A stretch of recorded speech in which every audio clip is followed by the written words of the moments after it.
آپ نے ایک لفظ نہیں ان کے لیے بولا، خاموش، رخصت کر دی۔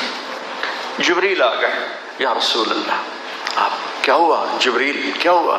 کہ موت کا فرشتہ باہر ہے، اندر آنے کی اجازت چاہتا ہے۔ سبحان اللہ، جتھے موت ہوئی پوچھ کے جاوے ہو کی دربار۔ ہم نے کہا آ جائے، آ گیا۔ السلام علیکہ یا رسول اللہ، سلام پیش کر رہا ہوں۔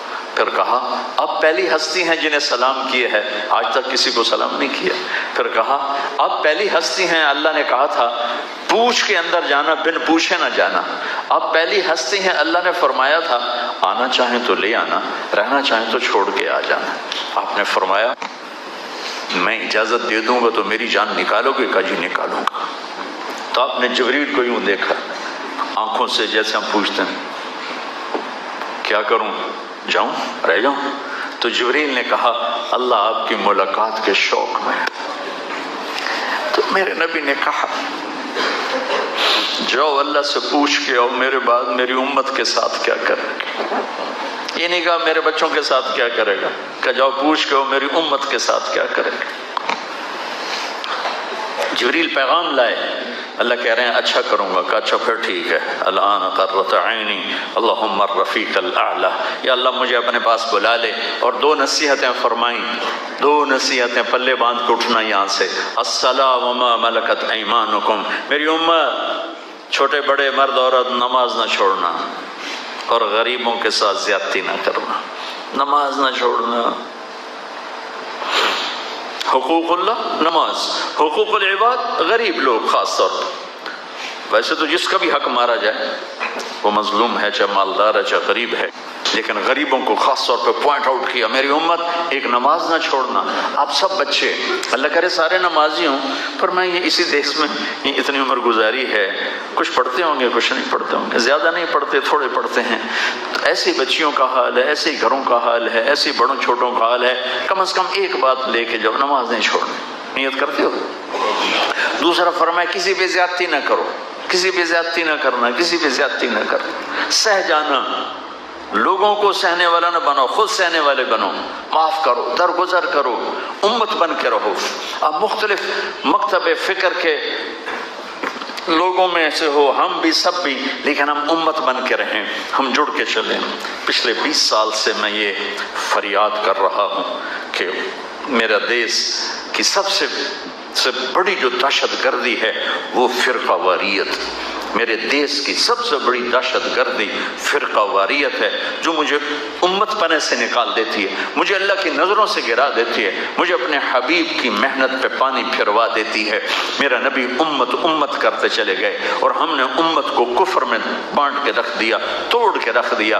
جس مکتب سے بھی ہو اللہ کے واسطے امت بن کے چلو، محبت دو، نماز پڑھو۔ یہ استاد بھی والدین ہوتے ہیں، ان کو بھی عزت دو، احترام دو، والدین کو بھی دو، ان کو بھی دو۔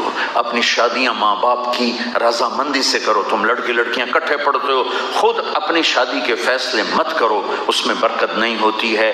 کورٹ میرج کو رواج نہیں دینا ہے، اس کو ڈسکریج کرنا ہے۔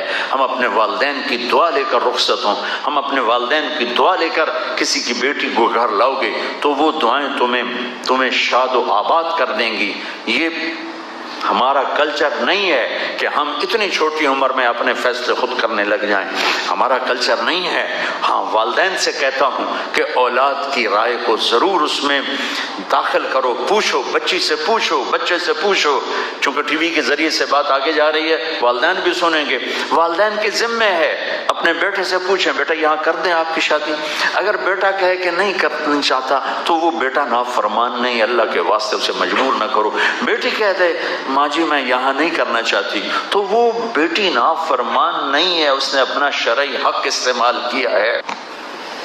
میرے نبی پاک صلی اللہ علیہ وسلم نے فرمایا میں نے جہاں شادی کی، میں نے جہاں بیٹی کی شادی کی، پہلے جبریل آیا، اس نے مجھے کہا کہ یا رسول اللہ یہاں بیٹی دے دیں، اس عورت سے شادی کر لیں، میرا اللہ کہہ رہا ہے۔ پھر میں نے قدم اٹھایا، اس کے باوجود علی آئے، مولا علی تشریف لائے، خاموش ہو کے بیٹھ گئے۔ تو آپ تو پڑھ رہے تھے اندر کیا ہو رہا ہے۔ علی کیسے آئے؟ چپ۔ علی فاطمہ کے رشتے کے لیے؟ جی۔ کہا انشاءاللہ۔ جبریل آئے بیٹھے ہیں کہ علی اور فاطمہ کی جوڑی اس جہان میں طے ہو چکی ہے، اور پھر کہہ رہے ہیں انشاءاللہ۔ آپ اٹھ کے باہر گئے تو صحابہ کہنے لگے کیا ہوا؟ کہنے لگے انکار ہو گیا۔ کہنے لگے کیسے؟ کہا انہوں نے کہا ہی کچھ نہیں، چپ کر کے اٹھ گئے۔ پھر عبد الرحمن بن عوف نے پوچھا کچھ بولے تھے؟ کہا بس انشاءاللہ کہا تھا۔ کہا تو مبارک، نبی کا انشاءاللہ ہاں ہوتا ہے، یس ہوتا، ہو گئی۔ کا پتہ نہیں ہوئی کہ نہیں، یہ کیوں کہا انشاءاللہ؟ جبریل آ چکے ہیں، اللہ کا پیغام آ چکا ہے، کیوں کہا انشاءاللہ؟ اسی وقت اٹھے، گھر گئے، بیٹی کو بلایا، بیٹی فاطمہ علی کا رشتہ آیا ہے، ہاں کر دو۔ اللہ اکبر، واہ یا رسول اللہ، آپ ہمیں کیا زندگی سکھا کر گئے اور کیسے اٹھا کے کوڑے پر پھینک دیا ہے۔ بیٹی علی کا رشتہ آیا ہے، ہاں کر دو۔ یہ تو آج کی بیٹیاں انکار نہیں کرتی، بیچاری چپ کر کے چلی جاتی ہیں۔ کسی جانور کے ساتھ جوڑ دو یا کسی انسان کے ساتھ جوڑ دو، ساری زندگی روتے روتے گزار دے۔ طلاق ملے تو مصیبت، زندگی گزارے تو مصیبت۔ میرے نبی نے بیوہ سے شادی کی، مطلقہ سے شادی کی، اور میرے نبی نے فرمایا تمہیں بتاؤں سب سے اعلیٰ درجے کا صدقہ کیا ہے؟ کہا جی کیا ہے؟ کہا جس کی بیٹی کو طلاق ہو گئی اور وہ گھر آ گئی، اس پہ خرچ کرنا سب سے اعلیٰ درجے کا صدقہ ہے۔ بیٹی فاطمہ علی کا آیا ہے، ہاں کر دو، ہاں کر دو۔ جب تک فاطمہ کی طرف سے اشارہ نہیں ملا میرے نبی نے ہاں نہیں کی، حالانکہ ہاں ہونی تھی۔ جبریل جو آ کے بتا چکا ہے، آپ کو سبق دیا جا رہا ہے، والدین کو سبق دیا جا رہا ہے۔ اس معاملے میں 90% والدین جبر کرتے ہیں، ایتھے ہی کرنی، بس ایتھے ہی کرنی، اور وہ ذبح کر کے رکھ دیتے ہیں اپنے بچوں کے جذبات کو۔ میں تمہیں باغی نہیں بنانا چاہتا، وہ ذبح کرنا چاہیں تو ذبح ہو جانا، اللہ تمہاری نسلوں کو نہال کر دے گا۔ ان کی دعائیں تمہیں وہاں پہنچائیں گی جہاں تمہیں خواہش نہیں پہنچائے گی۔ آخر میں تمہارے ماں باپ کے ساتھ ہوں، لیکن ماں باپ سے کہتا ہوں اللہ کے واسطے یہ جبر نہ کرو، میرے نبی کی زندگی پڑھو اللہ کے واسطے۔ میں تمہیں 1.5 گھنٹے میں کیا بتاؤں؟ دل کے پھپھولے جل اٹھے سینے کے داغ سے، اس گھر کو آگ لگ گئی گھر کے چراغ سے۔ تم کٹھے پڑھتے ہو، ایک حد تک ہم چل سکتے ہیں، ہم بوائے فرینڈ گرل فرینڈ ہمارا کلچر نہیں ہے۔ ہمارا کلچر شادی ہے، وہ والدین کی رضا کے ساتھ ہے، ان کی دعاؤں کے ساتھ ہے۔ جو بیٹی ماں باپ کی دعا لے کے جائے گی اور جو جا کے کورٹ میں شادی کرے گی، دونوں کا ایک ہو سکتا ہے اللہ کا معاملہ؟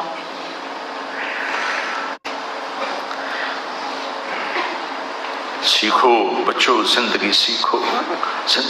ڈاکٹر ہو کے کیسے زندگی گزارنی ہے، خامند ہو بیوی ہو تو زندگی کیسے گزارنی ہے۔ ابھی تم پڑھ رہے ہو، یہ سب تمہارے باپ بیٹھے ہیں، تمہیں پڑھانے والی مستورات تمہاری مائیں ہیں، تمہارے استاد ماں اور باپ کا مقام رکھتے ہیں۔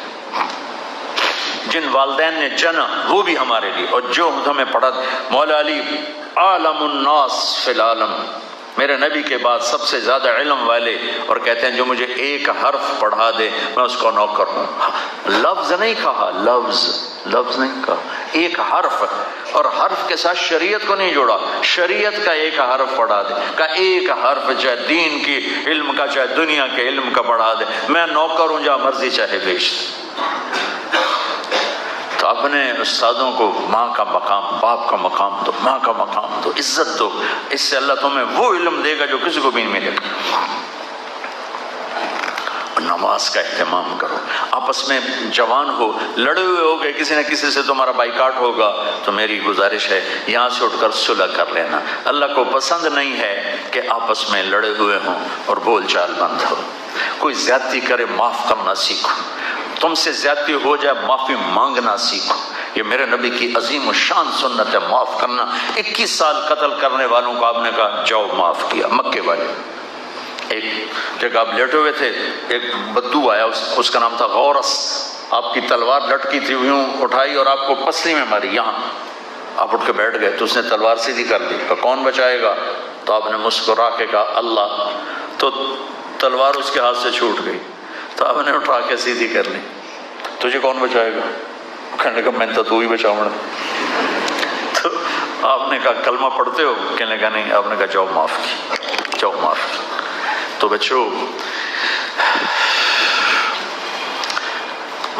کتنا کچھ سنا سکتا ہوں، میں تمہیں ٹپس ہی دے سکتا ہوں. یہ ایک پوری زندگی کی ترتیب ہے.